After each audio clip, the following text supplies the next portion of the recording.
Hujan deras yang disertai angin kencang terjadi di wilayah Jasinga, Kabupaten Bogor pada Sabtu kemarin. Akibatnya 3 pohon besar tumbang dan menimpa rumah warga yang tinggal tidak jauh dari lokasi kejadian. Salah satu warga mengatakan kejadian hujan disertai angin kencang begitu cepat. Rumsah dan anaknya sempat tertimpa ranting pohon yang tumbang. Lagi masak di dapur, lihat itu tangkal bunyi, takut saya. Langsung lari ke depan sama anak sama suami. Itu waktu itu ada berapa orang di dalam rumah? 4 orang. Iya. Nah terus semua lari, Bu? Iya lari takut. Takut tuh.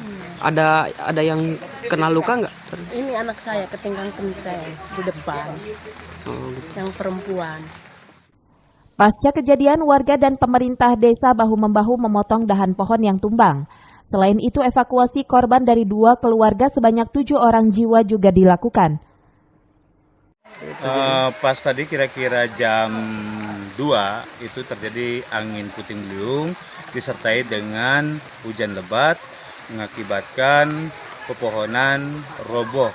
Terutama yang kita saksikan ini adalah ada 3 pohon menimpa rumah warga, di mana ada 2 kepala keluarga, yang satu adalah Ibu Rumsah dan satu lagi adalah Bapak Dindin Saipudin.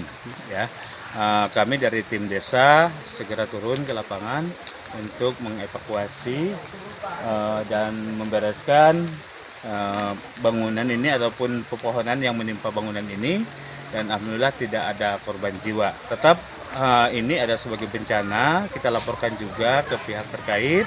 Kita juga berkoordinasi dengan kecamatan dan kita juga sudah memberikan laporan kepada kecamatan. Kami juga sudah melakukan tindakan awal ya untuk penyelamatan.